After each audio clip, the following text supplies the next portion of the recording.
नमस्कार साथियों, आपका स्वागत है आपके अपने चैनल गोड़ दी गड्डी में। जय सिया राम, सुप्रभात। तो देखिए यहाँ पर जो मैंने एक प्रश्न पुटअप किया है वो प्रश्न है अपठित पद्यांश और अपठित गद्यांश को कैसे हल करें। एक कमेंट आया था, उसमें पूछा गया है कि ये कैसे हल करें। ये काफी जटिल होते हैं या समझ में नहीं आते, हमारे पढ़ने में भी असीम है, यानी काफी सारे हैं, संख्या में ज्यादा है।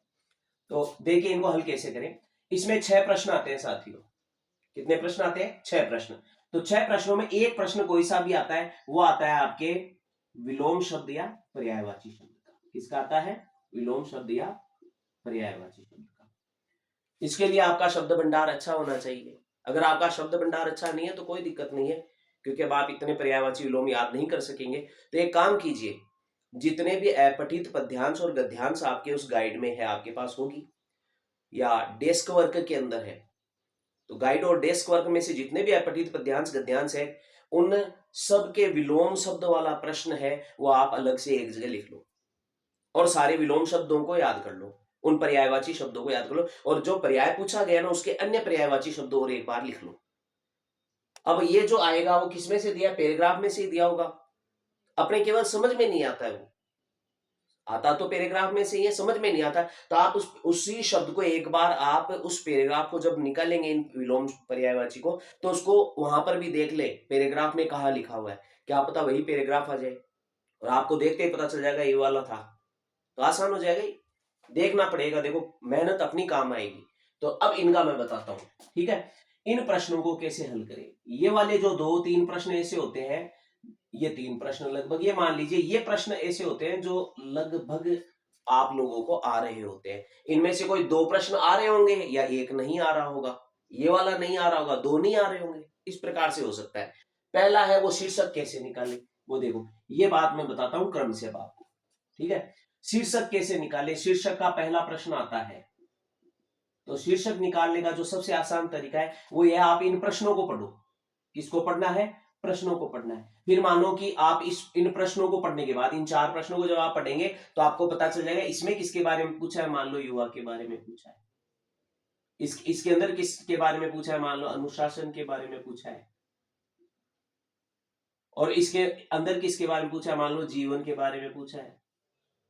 तो इस प्रकार से आप उनमें से एक एक शब्द निकाल लो, उनमें जो आपको लग रही है इसके बारे में। कई बार तो यही होगा, मान लो इसमें भी युवा के बारे में, इसमें वापस से युवा के बारे में पूछ लिया, या फिर अनुशासन के बारे में पूछ लिया, मान लो इसके बारे में। कुल मिलाकर के आपको इन प्रश्नों में से ही एक एक शब्द निकालना है कि किसके बारे में पूछा गया है। जब आप ऐसा कर लेंगे साथियों, तो लगभग मुझे पूर्ण विश्वास है 70% आपको आभास हो जाएगा कि इसका शीर्षक ऐसा लगभग होगा। जब आप ऐसा कर लेंगे तो ऐसा निश्चित हो जाएगा। फिर उसके बाद के अंदर आप सारे प्रश्नों को पढ़ने के बाद ही हमेशा पैराग्राफ पढ़ना चाहिए। तो फिर पैराग्राफ पढ़ो। अब आपको पैराग्राफ पूरा पढ़ने के बाद में जो दिमाग में थोड़ा बहुत हलचल होगी, यूं लगेगा कि यार इसमें भी लगभग हर लाइन में, दूसरी तीसरी लाइन में एक लाइन छोड़ के एक लाइन, उसके अंदर इनमें से कौन से टॉपिक के बारे में बार बार बताया जा रहा है। तो जिसके बारे में बताया जा रहा है, मान लो अनुशासन के बारे में ज्यादा मात्रा है, तो आप लिख दे अनुशासन का महत्व है। इस प्रकार से अनुशासन का महत्व शब्द आप लिख देंगे, फिर आराम से वो सही हो जाएगा। और उसके बाद के अंदर आप ये, अगर ये मान लो लगे कि अनुशासन के बारे में कम है, युवाओं के बारे में बताया जा रहा है, तो आप फिर चेंज करें थोड़ा सा, युवाओं, तो मामूली सा परिवर्तन करना है, युवाओं के जीवन में अनुशासन, या युवा जीवन में अनुशासन, युवा जीवन में अनुशासन। इस प्रकार से आप गद्यांश का जो है शीर्षक निकाल सकते हैं। पद्यांश का भी आप उसी तरह निकाल सकते हैं, क्योंकि ज्यादातर चीजें एक भाव रूप में बताई जाती है। अब जैसे एक व्यक्ति विशेष के बारे में बताया, एक अभी आया था कैकेयी का पश्चाताप, जो मैंने शायद पैराग्राफ में भी समझाया था। तो कैकेयी का पश्चाताप वाला है, तो अपन को पता है वो घटना क्या थी। उस घटना के बारे में सोचिए किसके बारे में है। एक आता है कर्ण के बारे में, महारथी कर्ण का आता है। एक दो झांसी की रानी की जो है कविताओं के रूप में आती है, झांसी की रानी की समाधि कविता है वो। एक पुष्प की अभिलाषा शीर्षक से आता है, ये कविताएं निश्चित है। एक पथिक आता है, पथ की पहचान से, पथिक पथ की पहचान। एक किस वे आंखें शब्द आता है, वे आंखें, तो वे आंखें कविता है जो किसान के दर्द पीड़ा को उजागर करती है। तो ये आपको कुछ शीर्षक है जो देखने भी पड़ेंगे, याद करने पड़ेंगे। तो वो शीर्षक का भी एक प्रश्न बना लीजिए। क्या कीजिएगा कि एक प्रश्न आप बना लीजिएगा पूरे पैराग्राफ में से। मैंने बना रखा है, देखिए मैं आपको दिखाता हूँ। बच्चों को समझाने के उद्देश्य से मैं ये कार्य करता रहता हूँ।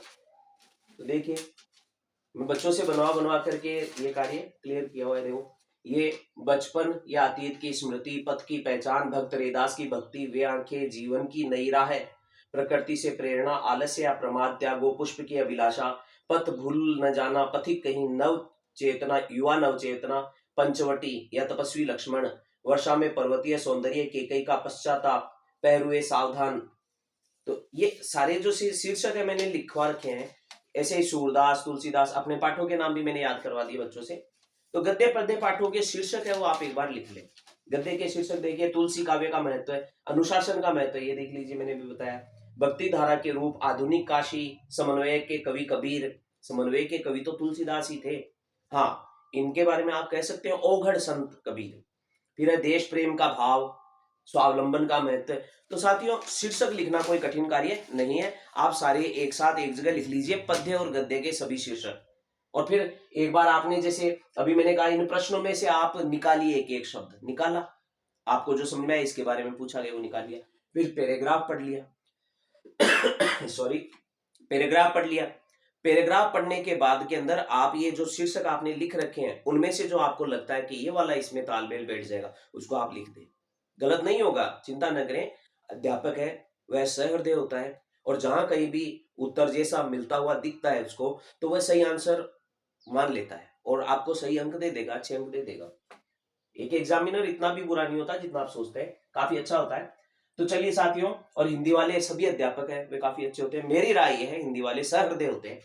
फिर उसके बाद के अंदर यहाँ ये जो 3 प्रश्न है इनमें से 2 प्रश्न तो आपको आ जाएंगे। एक आध प्रश्न में जहां दिक्कत आएगी वो मैं समझाता हूँ। 2 प्रश्न तो सेम लाइन टू लाइन आएंगे, आपको प्रश्न में जो शब्द आया था वही पैराग्राफ में से वहां से लेकर के सामने दिख जाएगा कि हाँ ये रहा। अब बचे हुए 2 प्रश्नों को कैसे हल करें? तो साथियों, कई बार क्या होता है कि प्रश्न का शब्द जो था वो तो लिखा हुआ था ऊपर, और उसका उत्तर है वो नीचे हल्का फुल्का दिखता है पर क्लियर नहीं हो पाता, अनक्लियर रह जाता है। तो उसको कैसे करें? आप पहले उस प्रश्न को ध्यानपूर्वक पढ़ लो। आपने सारे प्रश्नों के उत्तर जब दे दिए तब तक उसको नहीं करना है। फिर उसके बाद में उस प्रश्न को पढ़ करके और पूरे पैराग्राफ को, पूरे को एक साथ आप फिर से पढ़ो। और याद रखिएगा, ऐसे प्रश्न होते हैं सारांश वाले या शिक्षा वाले, संदेश वाले। तो सारांश, शिक्षा, संदेश, उन 2 प्रश्नों में, 1-2 प्रश्नों में क्या पूछेंगे? सारांश, शिक्षा या संदेश पूछेंगे। तो इन, यानी जो प्रश्न का उत्तर आपको नहीं आ रहा है, ये मान लीजिए उसके अंदर सारांश है, शिक्षा है, संदेश है, या कोई गूढ़ रहस्य जैसा कुछ होगा जिसके कारण से आपको समझ में नहीं आया, उसके लिए आपको पैराग्राफ पूरा पढ़ना है और फिर उसमें से सारांश निकालना है, संदेश निकालना है, शिक्षा निकालनी है, और फिर उसके उत्तर के रूप में आपको लिखना है। मेरा प्रयास है, मेरे को पता है यही होगा, आंसर तो वही निकलेगा जो मैंने बताया। आप अब जैसे ये वीडियो आपको मिले, 5-5 पठित पद्यांश और गद्यांश सेलेक्ट कीजिए, पन्ना कोई भी सा भी निकाल लीजिए और फिर उनको तैयार कर लीजिए। इस तरीके से एक बार 2-2 भी देख लोगे ना तो आपका पठित गद्यांश पद्यांश गलत नहीं होगा, सारे 6 के 6 प्रश्न सही हो जाएंगे। क्यों होंगे? क्योंकि शीर्षक है वो आपको इनमें से प्रश्नों में से मिलेगा, और प्लस फिर पैराग्राफ पढ़ लो, और फिर आपने एक जगह जो लिख रखा है उनको याद कर लो। 6 नंबर है, 6 ही नहीं 12 नंबर है, 12 नंबर है, 12 नंबर में आपको कटौती नहीं करनी है। तो आपको इनके लिए 5-5 पैराग्राफ है पठित तो कर ही लेने चाहिए। ठीक है साथियों, विलोम शब्द आप छांट ही लोगे, ज्यादा समय नहीं लगेगा, आधा घंटे से ज्यादा नहीं लगेगा। आप लोग क्या ज्यादा संख्या में देख करके घबरा जाते हैं, घबराए नहीं, आ जाएगा, थोड़ा सा प्रयास करें। आप 12 नंबर के लिए मुझे लगता है 3 घंटे इनको दे सकते हो, 3 से 4 घंटे आराम से दे सकते हो। 3 से 4 घंटे में आपका एकदम क्लियर हो जाएगा। ठीक है साथियों, अब मैं अगला जो टॉपिक बनाऊंगा वो देखिए, वो शाम को बनाऊंगा, साना साना हाथ जोड़ी। इसका मैंने लिख रखा है, मुझे पूरा याद है, छोटा ये जो मैंने लिखा है वो मैं आपको बताता हूँ, इसका पूरा विवरण मैं आपको अगले वीडियो में बता दूंगा। ठीक है, देखिए पाठ क्या था? पाठ था साना साना हाथ जोड़ी। कहां से शुरू हुई यात्रा? गंतोक से। कहां चली, कहां तक चली? युमथांग तक। 149 किलोमीटर, 149, ठीक है, 150 में एक कम। गंतोक का अर्थ था पहाड़, युमथांग का अर्थ था घाटियां। ये अर्थ में से एक पूछते हैं परीक्षा में। खेदुम का अर्थ था, आप बताइए कमेंट करके, ठीक है, इस वीडियो में कमेंट करें खेदुम का क्या अर्थ था। फिर क्षेत्र कौन सा था, हिमालय पर्वतीय क्षेत्र का ये वर्णन है। फिर उसके बाद राज्य कौन सा है, सिक्किम राज्य है। राजधानी कौन सी है, गैंगटोक है, जिसको गंतोक कहा गया है पाठ में। कविलोंग स्टोक के बारे में दो चीजें प्रसिद्ध है, वो दो चीजें क्या क्या प्रसिद्ध है वो मैं अगले वीडियो में बताऊंगा पूरा क्लियर करके, ठीक है, क्योंकि पाठ बड़ा है बहुत, यानी एकदम ऐसा समझा दूंगा पूरा याद हो जाएगा। और 5 या 6 अंक के प्रश्न बन सकते हैं इसमें से, बड़ा पाठ है। सेवन सिस्टर्स वाटरफॉल, वहां पर कैसा दृश्य था, लेखिका कैसा अनुभव कर रही थी, कौन कौन से शब्द आपको याद करने हैं, वो सारी चीज बताऊंगा। फिर है लाल बोकू वाली कौन सी घटना थी, आपको पता है चाय के बागान में कैसा फील हुआ उसको। फिर उसके बाद लायुंग बस्ती के अंदर लेक, वहां पर किस घर में रहे थे। फिर वह तीस्ता नदी के किनारे जाकर उसने क्या किया था, क्या विचार किया, वो सारी बातें। फिर है पत्थर तोड़ती पहाड़ी ने, उनको देख करके लेखिका के मन में क्या क्या विचार उठे, और इससे जुड़ा हुआ प्रश्न आने का चांसेस है। ये वाला है क्योंकि ये भावपरक है, ये इसमें से आ सकता है। फिर उसके बाद इनमें से एक आ सकता है, इनमें से जो अर्थ वाला मैंने बताया ना, ये अर्थ वालों में से एक प्रश्न आ सकता है छोटे प्रश्न के रूप में। फिर देखिए कटाव का सौंदर्य, कटाव का सौंदर्य तो बड़ा अद्भुत था, और यहाँ पर जाकर के जितेन ने, लेखिका ने और मणि ने, किस किस ने क्या क्या कथन कहा, मोस्ट इंपोर्टेंट है ये, स्टार बना देता हूं। इनमें से किसी एक का कथन पूछेंगे, ये कथन किसने कहा, किसको कहा, ऐसा भाव आएगा, और क्या देखकर कहा।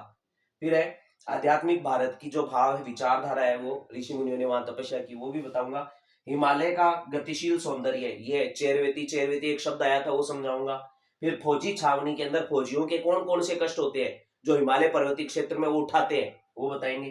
फिर युमथांग, युमथांग में पहुंच गए थे, अंतिम जो लक्ष्य था उनका, वहां पहुंच गए, वहां उन्होंने किस प्रकार से भारतीयता का आभास किया, भारतीय होने का गर्व का एहसास हुआ, वो चीज देखेंगे। और ये आत्मा में उथल पुथल मचाने वाली जो यात्रा थी, इस यात्रा का संपूर्ण वर्णन आपको समझाया जाएगा, किया जाएगा। और साथियों, अगर आपको लगता है कि मेरे वीडियो उपयोगी है तो लाइक करें, कमेंट करें, सब्सक्राइब करें और शेयर कर दीजिए, क्योंकि मुझे इससे मोटिवेशन मिलता है। मैं पूरा सकारात्मकता के साथ, पॉजिटिविटी के साथ आपको आगे बढ़ाने के लिए प्रयास कर रहा हूं, और बाकी आप समझदार हैं।